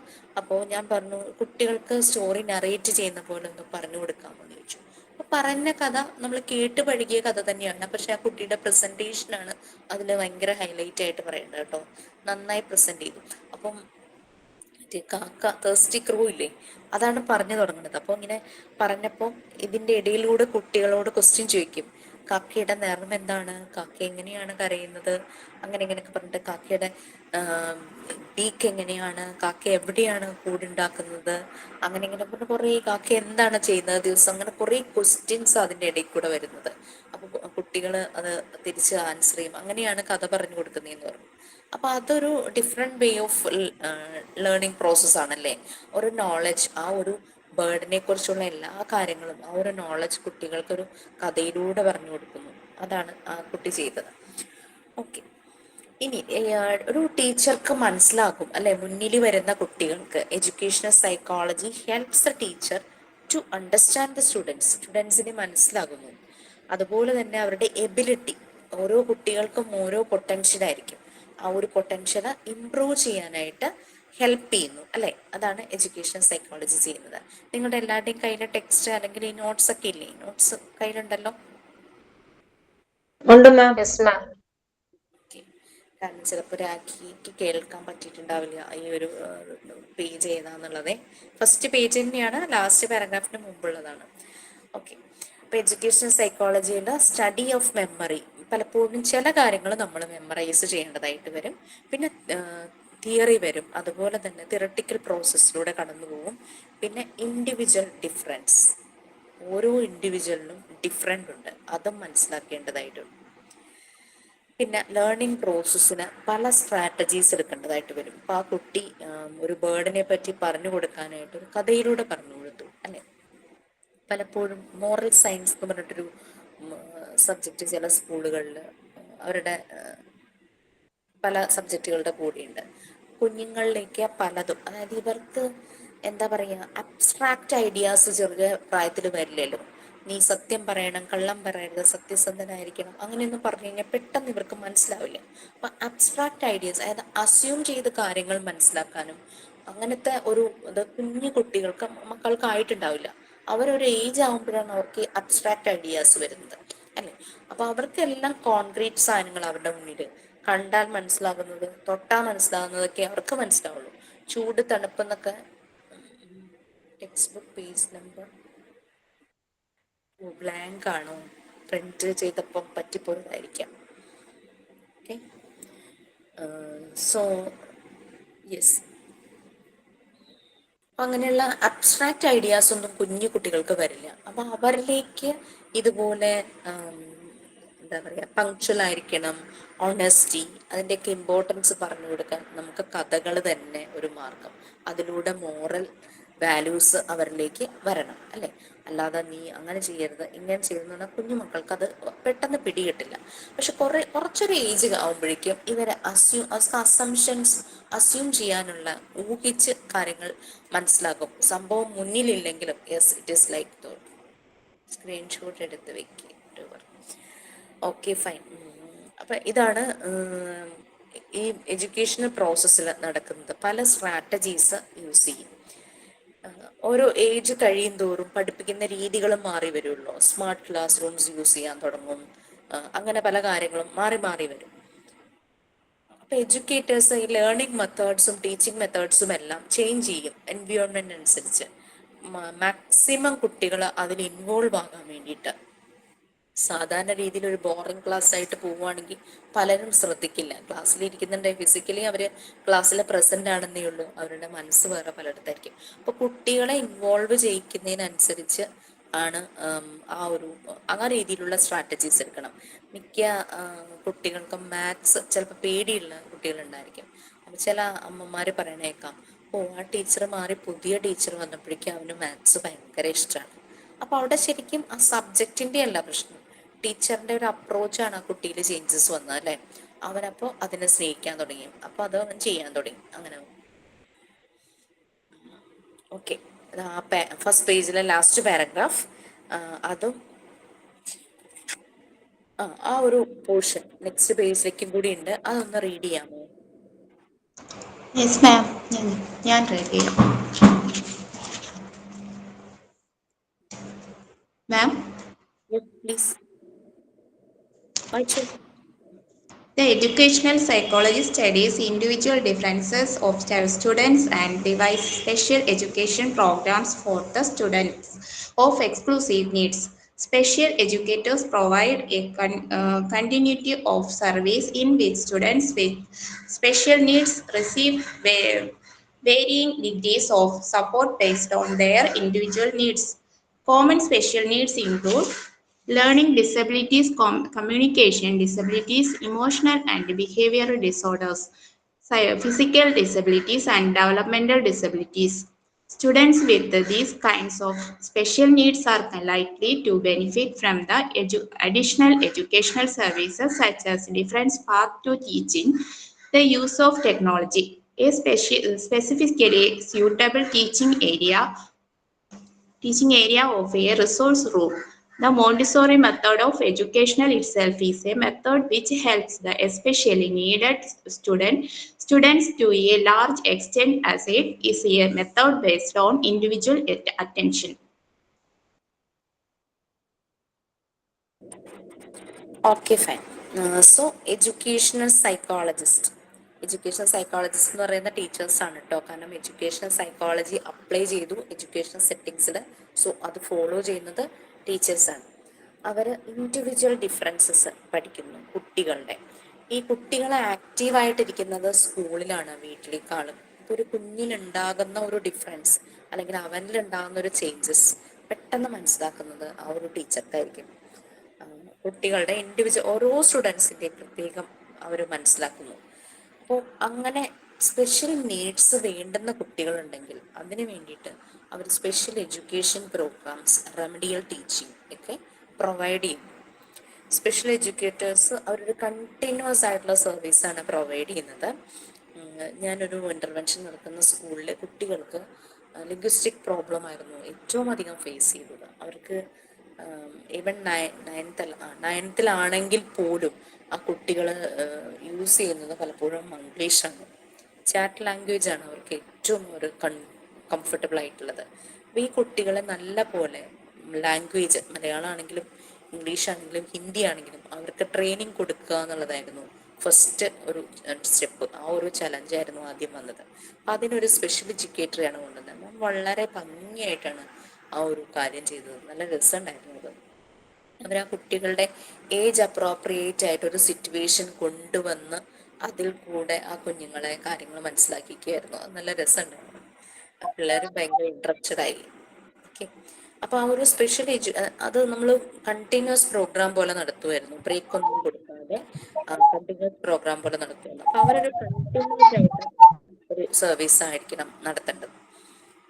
കുട്ടികളുടെ സ്പെഷ്യൽ നീഡ്സ് മനസ്സിലാക്കി അവർക്ക് വേണ്ടുന്ന സപ്പോർട്ട് ഇൻഡിവിജ്വലി സപ്പോർട്ട് കൊടുക്കണം. ഓരോ കുട്ടിക്കും ഓരോ ആവശ്യമായിരിക്കും, ഓരോ നീഡ്സ് ആയിരിക്കും. അതിനനുസരിച്ച് ഇങ്ങനെ വരുന്ന കോമൺ നീഡ്സ് എന്ന് പറയുന്നതാണ് ലേണിംഗ് ഡിസബിലിറ്റീസ് വരാം, അല്ലെ? കുട്ടികൾക്ക് ലേണിംഗ് ഡിസബിലിറ്റീസ് വരാം. പലപ്പോഴും അക്ഷരങ്ങൾ അവർക്ക് ഐഡന്റിഫൈ ചെയ്യാൻ പറ്റാതെ വരാം. ചിലപ്പോൾ ഒരക്ഷരം പറയും, എഴുതുന്നത് വേറെയാകാം. അങ്ങനെ പ്രശ്നങ്ങൾ വരാം. തിരിച്ച് മിറർ ഇമേജ് യൂസ് ചെയ്യുന്ന കുട്ടികൾ ഉണ്ടാവുമായിരിക്കും. നാ പറയുമ്പോൾ താ എഴുതാം, അല്ലെ? ബി എന്ന് പറയുമ്പോൾ ഡി ആയി പോവാം. പി എന്ന് പറയുമ്പോൾ ക്യൂ എന്ന് എഴുതാം. അങ്ങനെ ഇഷ്യൂസ്. ഡബ്ല്യു എന്ന് പറയുന്നത് എം എഴുതി വെക്കാം. അങ്ങനെ കുട്ടി പല രീതിയിലും പലതും മാറ്റി മറിച്ചും ഒക്കെ ബി ഒക്കെ ഇങ്ങനെ ക്യാപിറ്റൽ എഴുതുമ്പോൾ തിരിച്ചെഴുതാം. അങ്ങനത്തെ പ്രശ്നങ്ങളൊക്കെ വരാം. അപ്പൊ കമ്മ്യൂണിക്കേഷൻ ഡിസബിലിറ്റീസ് വരാം. അവരുടെ കമ്മ്യൂണിക്കേഷനിൽ എന്തെങ്കിലും കാര്യങ്ങൾ വരാം. ചിലപ്പോൾ emotional and behaviour disorders, behaviour issues അതുണ്ടാകാം. ചിലപ്പോൾ ഭയങ്കര വയലന്റ് ആകാം, അജിറ്റേറ്റ് ആകാം, സാധനങ്ങളൊക്കെ എടുത്ത് എറിയുന്ന ഒരു ശീലം ഉണ്ടാകാം. ചിലപ്പോൾ ഭയങ്കര ലേസി ആയിരിക്കും, എപ്പോഴും ക്ലാസ്സിൽ ഇങ്ങനെ സ്ലീപ്പി ആയിട്ടിരിക്കും. അങ്ങനെ ഉറക്കം തൂങ്ങിയ പോലെ ഇരിക്കുന്ന കുട്ടികളുണ്ട്. ഒരു ശല്യത്തിനും വരില്ല, പക്ഷെ ഇങ്ങനെ ഉറക്കം തൂങ്ങി ഇരിക്കുന്ന പോലെ നമുക്ക് കാണാനായിട്ട് പറ്റും. പിന്നെ ഡെവലപ്മെന്റിൽ അവരുടെ ഫിസിക്കലാകാം, ഏത് ഡെവലപ്മെന്റിലാണെങ്കിലും അതിലെല്ലാം അവർക്ക് ഡിസബിലിറ്റീസ് വരാം. അപ്പം ഇങ്ങനെയുള്ള കുട്ടികൾക്ക് സ്പെഷ്യൽ നീഡ്സ് ആവശ്യമാണ്. അവർക്ക് സ്പെഷ്യൽ കെയർ, സ്പെഷ്യൽ നീഡ്സ് വേണ്ടി വരും. അപ്പം അതിനു വേണ്ടി അഡീഷണൽ ആയിട്ട് സപ്പോർട്ട് അവർക്ക് പ്രൊവൈഡ് ചെയ്യണം. എന്താണോ അവരെ ഏത് മെത്തേഡിലൂടെ കൊണ്ടുപോയാലാണ് ആ ഒരു ടീച്ചിങ്, അവരുടെ ലേണിംഗ് പ്രോസസ്സ് ശരിയാകുള്ളൂ, സൂട്ടബിൾ ആയിട്ടുള്ള മെത്തേഡ്സും റിസോഴ്സസും യൂസ് ചെയ്യാം. മോണ്ടിസോറി മെത്തേഡ് ഇതിന് പറ്റിയതാണ്. മോണ്ടിസോറിയുടെ ക്ലാസ് റൂം എന്നല്ല മറിയ മോണ്ടിസോറി അതിന് പറയുന്നത് മോണ്ടിസോറി പ്രിപ്പയർഡ് എൻവിയോൺമെന്റ് എന്നാണ് പറയുന്നത്.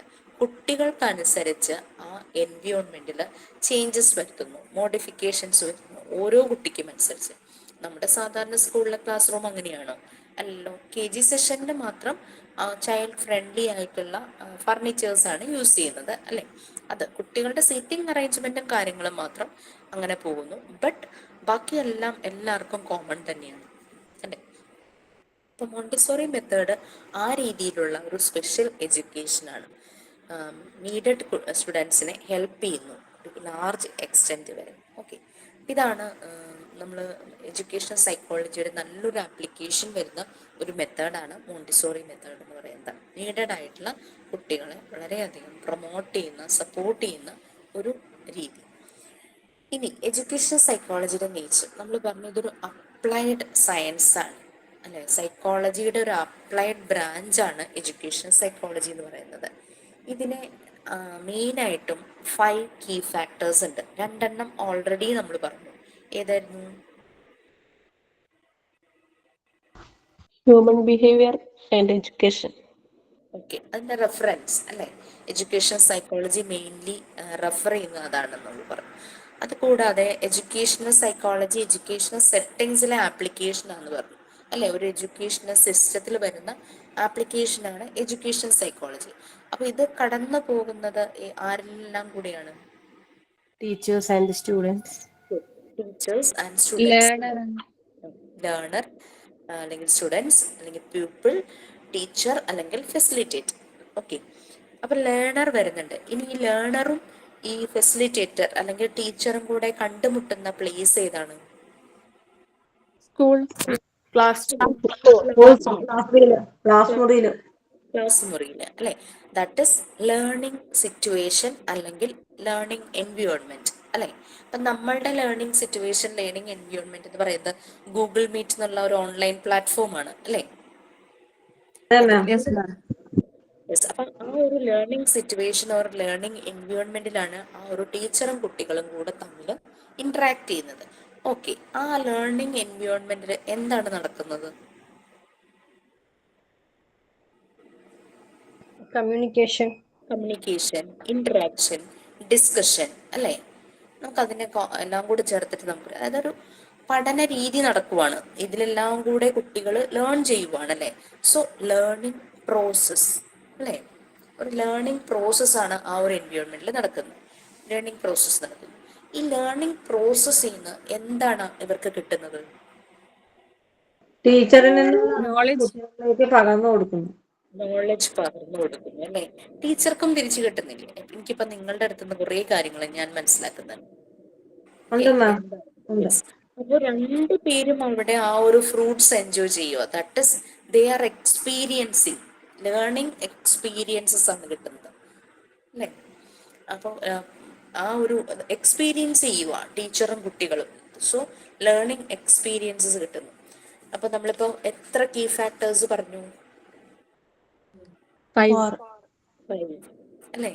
ലേണർ, ഫെസിലിറ്റേറ്റർ, രണ്ടുപേരും കണ്ടുമുട്ടുന്ന ലേണിംഗ് സിറ്റുവേഷൻ അല്ലെങ്കിൽ ലേണിംഗ് എൻവയോൺമെന്റ്, രണ്ടുപേരും കടന്നു പോകുന്ന ലേണിംഗ് പ്രോസസ്, അതിൽ നിന്നും അവർ എക്സ്പീരിയൻസ് ചെയ്യുന്നു ലേണിംഗ് എക്സ്പീരിയൻസസ്. ഈ 5 കീ ഫാക്ടേഴ്സ് ആണ് എഡ്യൂക്കേഷണൽ സൈക്കോളജി അല്ലെങ്കിൽ എഡ്യൂക്കേഷണൽ സെറ്റിംഗ്സിലും വരുന്നത്. ഇതിൽ ഓരോന്നും ഇമ്പോർട്ടൻ്റ് തന്നെയാണ്. പൊട്ടൻ ഫോഴ്സ് ആണ് ടീച്ചർ ഒരു ദിവസം ക്ലാസ്സിൽ വന്നില്ലെങ്കിൽ ആകെ ഒരു കൺഫ്യൂഷൻ ആവൂലേ? ഞാനൊരു 10-15 മിനിറ്റ്സ് വന്നില്ല, but ours is Montessori method, facilitator ഇല്ലെങ്കിലും you people can lead the class. അപ്പോൾ നിങ്ങൾ അത് സ്റ്റാർട്ട് ചെയ്തിരുന്നു. ഓക്കെ, അപ്പം അതുകൊണ്ട് നമ്മളുടെ ലേണിംഗ് പ്രോസസ്സ് അങ്ങനെ തുടങ്ങി. Okay fine. ബട്ട് എന്നാലും ഇങ്ങനെ ഇല്ല എന്നൊരു ഫീല് നിങ്ങളുടെ ഉള്ളിൽ ഉണ്ടായിരുന്നു കാണുമായിരിക്കും. ഓക്കെ, അപ്പോൾ നമുക്ക് ഒന്ന് അത് വായിച്ചു നോക്കാം. ഫസ്റ്റ് 1-2 ഫസ്റ്റ് ലേണറെ കുറിച്ചും 2 ലേണിംഗ് എക്സ്പീരിയൻസസിനെ കുറിച്ചുമാണ്. അത് രണ്ടും ആരെങ്കിലും ഒന്ന് റീഡ് ചെയ്യാമോ? ഞാൻ വായിക്കാം. The learner.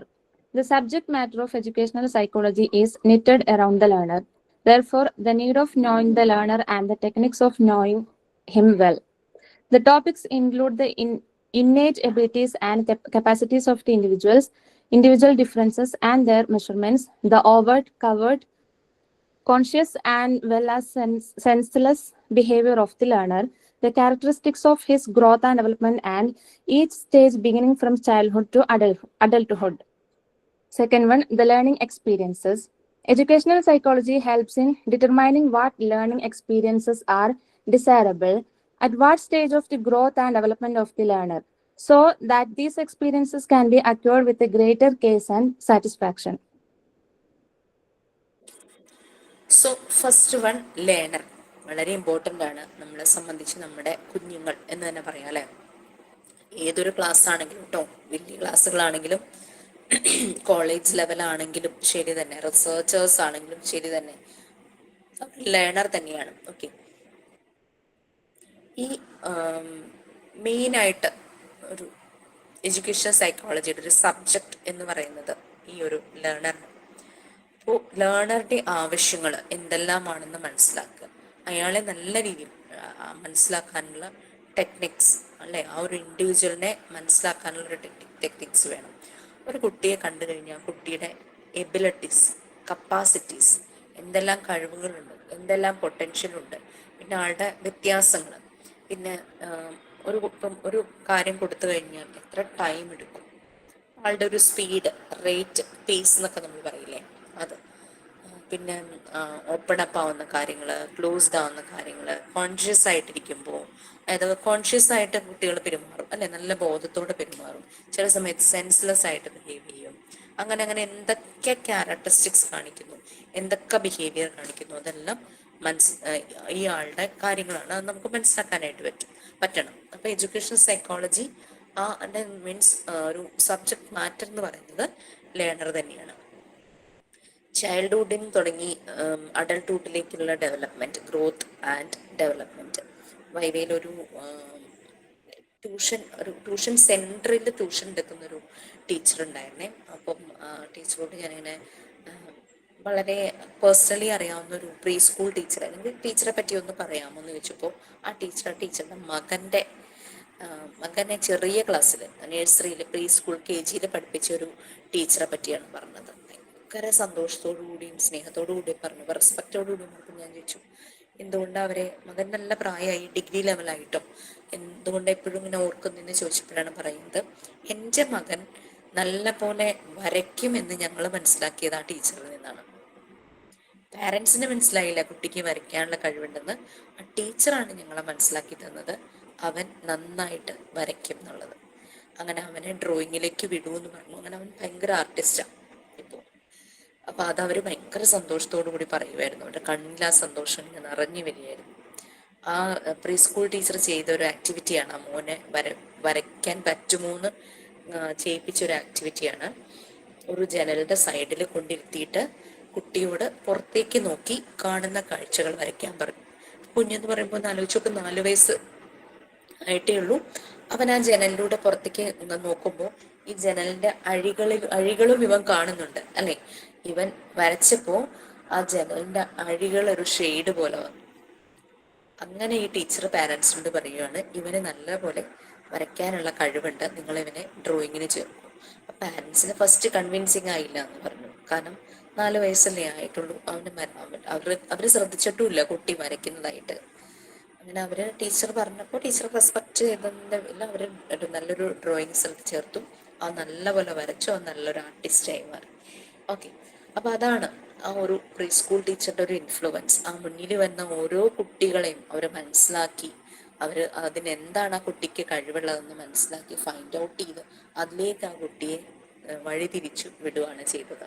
ഓക്കെ, അത് അവന്റെ ആ ഒരു കഴിവിനെ തളർത്തിക്കളയൊന്നുമല്ല ചെയ്തത്, അത് വളർത്താനായിരുന്നു അവര് സഹായിച്ചത്. ഇനി ലേണിംഗ് എക്സ്പീരിയൻസസ് നമ്മൾ പറഞ്ഞു, ലേണർ മാത്രമല്ല അവിടെ ഫെസിലിറ്റേറ്ററും അത് എക്സ്പീരിയൻസ് ചെയ്യുന്നുണ്ട്, ലേണിംഗ് എക്സ്പീരിയൻസസ്. ഓക്കെ, അത് വളരെ ഡിസൈറബിൾ ആയിട്ടുള്ള രീതിയിൽ നമ്മൾക്ക് ഇപ്പൊ നമുക്കൊരു ഇഷ്ടമില്ലാത്ത രീതിയിലുള്ള എക്സ്പീരിയൻസ് ചെയ്യുന്നതിനേക്കാൾ, ഇപ്പൊ പറഞ്ഞില്ലേ മാത്സ് നല്ല രീതിയിൽ കുട്ടി എക്സ്പീരിയൻസ് ചെയ്തു, അവന് ഡിസൈറബിൾ ആകുന്ന രീതിയിൽ, അവന്റെ കംഫർട്ടായിരുന്നു അത്. ആദ്യം അവന്റെ പേടി സ്വപ്നമായിരുന്നെങ്കിൽ പിന്നെ അത് കംഫർട്ടായിട്ട് മാറി, ഡിസൈറബിൾ ആയി, അവനെ ഇഷ്ടപ്പെടാൻ തുടങ്ങി ആ ഒരു subject.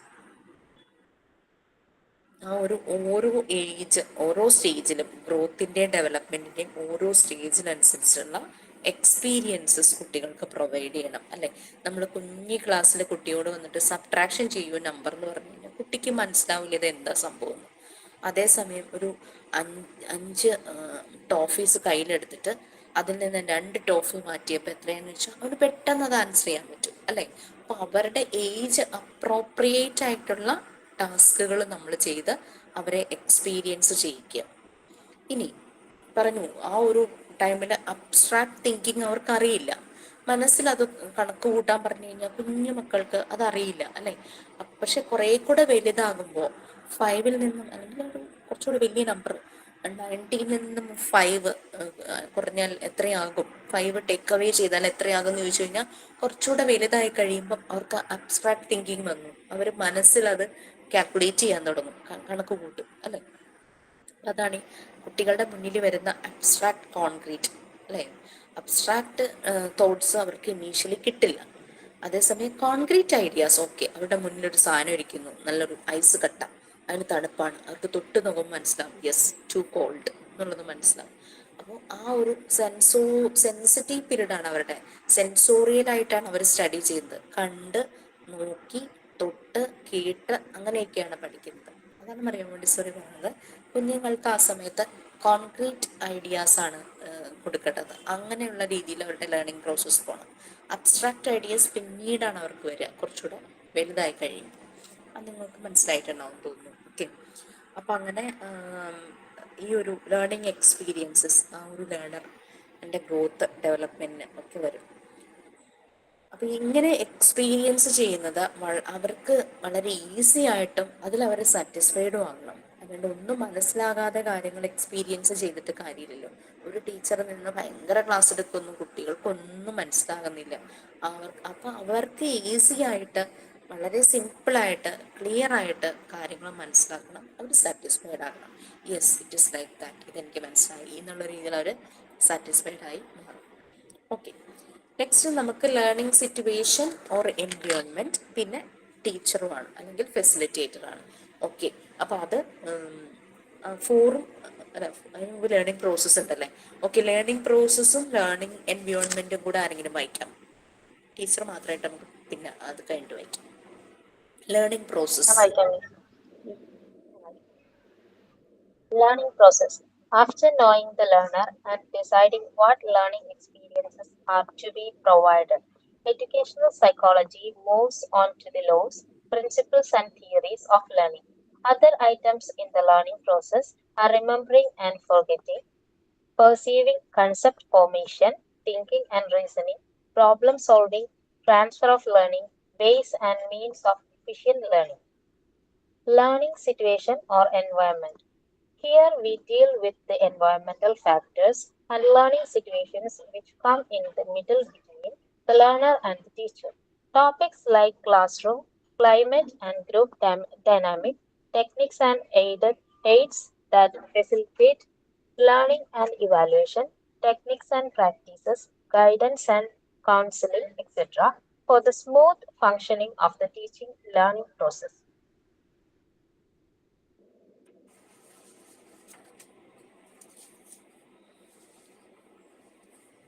Okay, so learning process.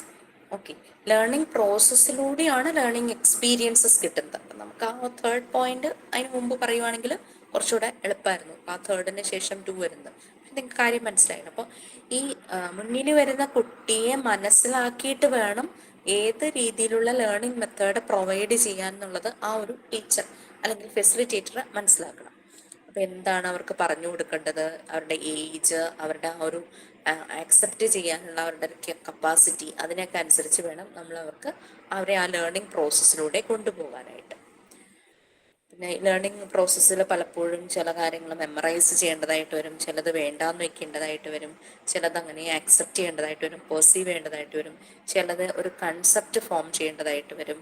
ഇപ്പം നമ്മൾ ചില മാത്സിലാണെങ്കിലും സയൻസിലാണെങ്കിലും ഏത് സബ്ജക്റ്റിനാണെങ്കിലും ചില കാര്യങ്ങൾ മെമ്മറൈസ് ചെയ്യുന്ന കാര്യം എന്ന് പറഞ്ഞു കഴിഞ്ഞാൽ ചില മലയാളം, ഹിന്ദിയിലൊക്കെ, ഇംഗ്ലീഷിലൊക്കെ പോയംസ്, അത് പിന്നെ നമുക്ക് വേറെ മാർഗ്ഗമില്ല, അത് കാണാതെ പഠിക്കലേ ഉള്ളൂ അല്ലേ. അപ്പം അതൊക്കെ മെമ്മറൈസ് ചെയ്യണം. ഈ പറയുന്ന പല ഇതിൻ്റെ ഡേറ്റ് അതും മെമ്മറൈസ് ചെയ്യണം. ചിലപ്പോൾ ചില ടീച്ചേഴ്സ് അതിന് ചില ടെക്നിക്സ് പറഞ്ഞു കൊടുക്കും എങ്ങനെ മെമ്മറൈസ് ചെയ്യണം എന്നുള്ളത്.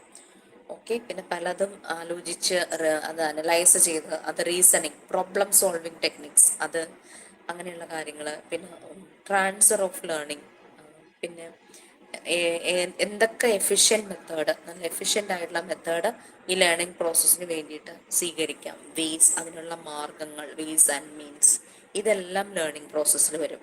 അപ്പോൾ ഇത് കംപ്ലീറ്റ് ഫോക്കസ് ചെയ്തിരിക്കുന്നത് ആ ഒരു ഫെസിലിറ്റേറ്ററിലാണ്. ഫെസിലിറ്റേറ്ററാണ് തീരുമാനിക്കുന്നത് ഏത് രീതിയിലുള്ള ലേണിംഗ് പ്രോസസ്സിലൂടെ കുട്ടികളെ കൊണ്ടുപോകണം എന്നുള്ളത്. അതിന് മുന്നിലിരിക്കുന്ന കുട്ടികളുടെ കപ്പാസിറ്റി അവരത് മനസ്സിലാക്കിയിരിക്കണം. അപ്പോൾ ഫെസിലിറ്റേറ്റർ എന്ന് പറയുന്നത് ഒരു പൊട്ടൻറ്റ് ഫോഴ്സ് ആണല്ലേ. അവർക്ക് അതുപോലെ ഉള്ള ക്ഷമ, പേഷ്യൻസ്, കുട്ടികളോട് റെസ്പെക്റ്റ്, കുട്ടികളെ ആസെറ്റ് അവരായി തന്നെ സ്വീകരിക്കാനുള്ള ആ ഒരു ആറ്റിറ്റ്യൂഡ് എല്ലാം ഫെസിലിറ്റേറ്റർക്ക് വേണം. ഓക്കെ, വളരെ കാമായിരിക്കണം, പ്ലീസിങ് ആയിരിക്കണം, അവർക്ക് കൊടുത്തിട്ടുള്ള സബ്ജക്റ്റ് നോളജ് അതുണ്ടായിരിക്കണം, അത് അപ്ഡേറ്റ് ചെയ്യണം, അത് കുഞ്ഞുങ്ങളിലേക്ക് ട്രാൻസ്ഫർ ശരിയായ രീതിയിൽ കുട്ടികൾക്ക് മനസ്സിലാവുന്ന രീതിയിൽ കൊടുക്കാനുള്ള ആ ഒരു പൊട്ടൻഷ്യലും ഈ ഫെസിലിറ്റേറ്റർക്ക് ഉണ്ടായിരിക്കും. അപ്പോൾ ലേണിംഗ് പ്രോസസ്സിൽ അത് തന്നെയാണ് നടക്കുന്നത്. ഓരോന്നും എങ്ങനെയാണ് കുഞ്ഞിന് മനസ്സിലാക്കി കൊടുക്കേണ്ടത്, ഓർത്തു വയ്ക്കാനുള്ളത് എന്താണ്, അങ്ങനെയുള്ളത് ഓരോന്നും എല്ലാം വരും. ഈ learning situation or environment, classroom where the facilitator and the students are meeting and they are interacting, they are discussing, they are sharing their experiences. Okay, they are learning. ഇവിടെ ആ ഒരു എൻവയോൺമെന്റ്, ആ ഒരു ഇപ്പോൾ class room അതുപോലുള്ളൊരു class room ആയിരിക്കണം അല്ലെ, വളരെ active ആയിരിക്കണം ആ ഒരു ക്ലാസ് റൂം എന്ന് പറയുന്നത്, ഡൈനാമിക്. അവിടുത്തെ ഒരു ക്ലൈമറ്റ്, അവിടുത്തെ ഒരു അറ്റ്മോസ്ഫിയർ, ആംബിയൻസ്, അതെല്ലാം വളരെ നല്ലതായിരിക്കണം. പിന്നെ പല രീതിയിലുള്ള ടെക്നിക്സ് യൂസ് ചെയ്യണം, പല ടൂൾസ് യൂസ് ചെയ്യണം, എയ്ഡ്സ് യൂസ് ചെയ്യണം ഈ ലേണിങ്ങിന് വേണ്ടിയിട്ട്. പിന്നെ ഇവാലുവേഷൻ നടക്കണം അല്ലേ, പലപ്പോഴും ഇവാലുവേഷൻ നടക്കണം, ഷെയറിങ് നടക്കണം, ഗ്രൂപ്പായിട്ട് ചെയ്യിക്കേണ്ട ആക്ടിവിറ്റീസ് ഉണ്ടാകും. അങ്ങനെ പല രീതിയിലും ചില പ്രാക്ടീസസ് ചെയ്യേണ്ടത് വരും, ചിലപ്പോൾ ടീച്ചർ ഗൈഡൻസ് കൊടുക്കേണ്ടതായിട്ട് വരും, കുട്ടികളുടെ നിന്ന് സജഷൻസ് കിട്ടും, അത് അപ്ലൈ ചെയ്യണം, അത് ആക്സെപ്റ്റ് ചെയ്യണം, അങ്ങനെ പലതും. അങ്ങനെ ഒരു സ്മൂത്ത് ഫങ്ഷനിങ് നടക്കണം, ലേണിംഗ് പ്രോസസ്സിൻ്റെ സ്മൂത്ത് ഫങ്ഷൻ നടക്കുന്ന ഒരു എൻവയോൺമെൻ്റ് ആയിരിക്കണം ഈ ലേണിംഗ് എൻവയോൺമെൻറ്റ് എന്ന് പറയുന്നത്. പലപ്പോഴും ഇൻഡിവിജ്വൽ അറ്റൻഷൻ കൊടുക്കേണ്ടതായിട്ട് വരും, ഇൻഡിവിജ്വൽ കൗൺസിലിംഗ് കൊടുക്കേണ്ടതായിട്ട് വരും. നെക്സ്റ്റ് ലാസ്റ്റ് വണ്ണാണ്, അതാരാ റീഡ് ചെയ്യുക? ഞാൻ റീഡ് ചെയ്യാം മാം. ചേട്ടാ മാം read. Yes, please. The teacher. The teacher is a potent force in any scheme of teaching and learning process. It discussed the role of the teacher. It indicates the need of knowing himself for a teacher to play his role properly in the process of education. His conflicts, motivation, anxiety, adjustment, level of goal, etc. It throws light on the essential personality traits, interests, aptitudes, the characteristics of effective teaching, etc., so as to inspire him to become a successful teacher. Okay, the potent force, teacher നമുക്ക് ഫെസിലിറ്റേറ്ററിന് use ചെയ്യാം. One who gives all the facilities and one who facilitate, one who guides, അതാണ് ഒരു meaning ആ ഒരു learning പ്രോസസ്സിൽ വരുന്നത്. ടീച്ചറുടെ role വളരെ ഇമ്പോർട്ടൻ്റ് ആണെന്ന് നമ്മൾ മനസ്സിലാക്കി കഴിഞ്ഞു. ആ ഒരു ഫെസിലിറ്റേറ്ററുടെ റോള്, ആ ഫെസിലിറ്റേറ്റർ ആളെ മനസ്സിലാക്കണം, കുട്ടികളെ മനസ്സിലാക്കണം. സെൽഫ് നോളജ്, ഞാൻ എന്താണ്, സെൽഫ് അനാലിസിസ്, ഞാൻ ചെയ്യുന്നത് അനലൈസ് ചെയ്യണം, ഞാൻ ചെയ്തത് തെറ്റായി പോയെങ്കിൽ ക്രിട്ടിസൈസ് ചെയ്യണം, സെൽഫ് ജഡ്ജ് ചെയ്യണം, ഇതിനെല്ലാം പറ്റുന്ന ഒരാളായിരിക്കണം. ആ ഒരു ആക്സെപ്റ്റൻസ്, നമ്മൾ ചെയ്യുന്ന കാര്യങ്ങൾ അത് ശരിയല്ലെങ്കിൽ യെസ് അതെനിക്ക് കറക്റ്റ് ചെയ്യണം എന്ന് ചിന്തിക്കുന്ന ഒരു മനസ്സുള്ള ആളും ആയിരിക്കണം ഈ ഒരു ഫെസിലിറ്റേറ്റർ എന്ന് പറയുന്നത്. ആൾക്ക് പലപ്പോഴും പല പേഴ്സണൽ പ്രശ്നങ്ങൾ ഉണ്ടാകാം, ആ ഒരു കോൺഫ്ലിക്ട്സ്, അങ്ങനെ പലതുണ്ടാകാം. അത് ഒരിക്കലും ക്ലാസ്സിൽ കൊണ്ടുവന്ന് കുട്ടികളുടെ നേരെ, അതിപ്പോൾ ചില പാരൻസും ചെയ്യുന്ന കാണാം, എന്തെങ്കിലും ഇതുണ്ടെങ്കിൽ അതെങ്കിൽ കുട്ടികളുടെ തലയിലേക്ക്, അതല്ല ചെയ്യേണ്ടത്. അവർക്കൊന്നും അറിയില്ല, അവരിങ്ങനെ അന്തം വിട്ട് നോക്കിക്കും, എന്താ ഇങ്ങനെ അമ്മ ചെയ്യണം അല്ലെങ്കിൽ അച്ഛൻ ചെയ്യുന്നത്, അല്ലെങ്കിൽ ടീച്ചർ എന്തെന്ന് നല്ല മൂഡിലെല്ലാം തോന്നുന്നു, അങ്ങനെ കുട്ടികൾ കമൻറ്റ് ചെയ്യാറില്ലേ. ഓക്കെ, ആ എന്താണ് എൻ്റെ റോള് ഈ ഒരു പ്രോസസ്സിൽ, എൻ്റെ റോൾ എന്താണെന്ന് വളരെ ക്ലിയർ ആയിട്ട് മനസ്സിലാക്കി വളരെ സിൻസിയറായിട്ട് ആ ഒരു ജോലി ചെയ്യേണ്ട ഒരു പൊട്ടൻഷ്യൽ സോഴ്സ് തന്നെയാണ് ടീച്ചർ എന്ന് പറയുന്നത്. എഫക്റ്റീവായിട്ട് ആ ഒരു ലേണിംഗ് പ്രോസസ്സ്, ആ ഒരു ടീച്ചിങ് ആൾക്ക് ചെയ്യാനായിട്ട് പറ്റണം, അവർക്ക് ഇൻസ്പയർ ചെയ്യാൻ പറ്റണം, കുട്ടികളെയും പാരൻസിനെയും എല്ലാവരെയും ഇൻസ്പയർ ചെയ്യാനായിട്ട് പറ്റണം. ഒരു സക്സസ്ഫുൾ ടീച്ചറായിട്ട് മാറണം. ഒരു സക്സസ്ഫുൾ ടീച്ചറായി മാറണമെങ്കിൽ മുന്നിൽ വരുന്ന കുട്ടികളെ അവരെ അതേപോലെ തന്നെ അക്സെപ്റ്റ് ചെയ്യാനും അവർക്കുണ്ടാകുന്ന ചേഞ്ചസ് മനസ്സിലാക്കി അവർക്ക് എന്താണോ അവരുടെ നീഡ്സ് അത് മനസ്സിലാക്കി അവർക്കത് പ്രൊവൈഡ് ചെയ്ത് അവരുടെ ലേണിംഗ് പ്രോസസ്സിലൂടെ കടന്നു പോകുമ്പോൾ അവർക്കത് ഈസി ആയിട്ടും സാറ്റിസ്ഫൈഡുമായിട്ടും ആ ഒരു ലേണിംഗ് പ്രോസസ്സ് ആ കുട്ടികൾക്ക് കിട്ടുന്ന രീതിയിലും വേണം ടീച്ചർ വർക്ക് ചെയ്യേണ്ടത്. ഓക്കെ, അപ്പം നമ്മൾ ആ ഒരു എഡ്യൂക്കേഷൻ സൈക്കോളജി, എഡ്യൂക്കേഷൻ സെറ്റിങ്സ് അതിൻ്റെ ആപ്ലിക്കേഷൻ്റെ അതിൻ്റെ കീ ഫാക്ടേഴ്സാണ് നമ്മൾ പറഞ്ഞുകൊണ്ടിരുന്നത്.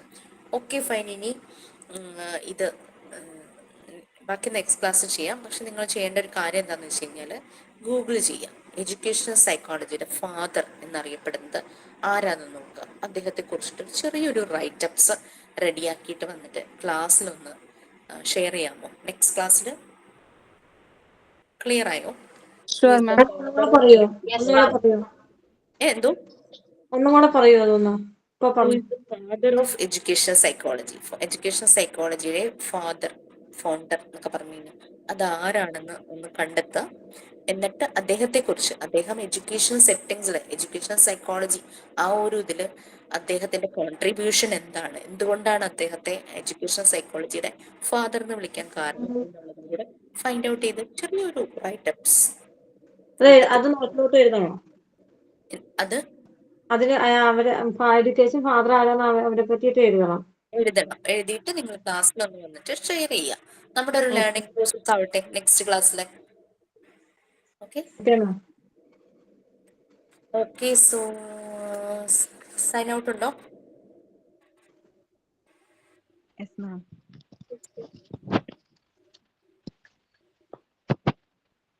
Good morning, all. I am Miss Ruth. Today I am sign out the Jishamam class with an inspirational quote. Today, June 12, World Day Against Child Labor. Let us stand against the social issues of child labor and save the childhood of many children. Warm wishes on World Day Against Child Labor Day. Save children, stop child labor, educate children for their bright future, and don't abuse them. Thanks all. Have a wonderful day. Okay, thank you so much. Bye, and thank you for the patience for waiting. Thank you, ma'am. Thank you, ma'am.